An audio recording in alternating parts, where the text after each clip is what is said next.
দর্শক, কুল বাগানে আখ চাষ, আমাদের এক কৃষক ভাই কুল বাগানে আখ চাষ করেছেন। দেখুন ফিলিপাইন জাতের আখ কত মোটা এবং লম্বা হয়েছে দেখুন দর্শক।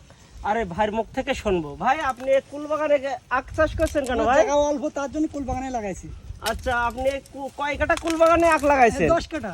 আচ্ছা, এই আখ কি মিষ্টি হবে ভাই? সুন্দর মিষ্টি, মধুর মতো মিষ্টি। আচ্ছা, আর আপনি আখের পাতা ছাড়াচ্ছেন কেন ভাই? লম্বা হবে তার জন্য। ও, পাতা ছাড়াইলে লম্বা হবে। জি। তো এই আখ কি এখন কাটার মতো হয়েছে? অবশ্যই কাটার মতো হয়েছে। তা আমাদের একটা কেটে দেখাবেন, খাওয়াই দেখাবেন মিষ্টি কেমন হয়েছে? অবশ্যই দেখাবো। আচ্ছা, কাটেন তো দেখি। এক সেকেন্ড শুরু দাও। আরে বাবা, কি মোটা আখ! মা গো, ভাঙে না তো। কাটেন কাটেন। দিছে ভাই।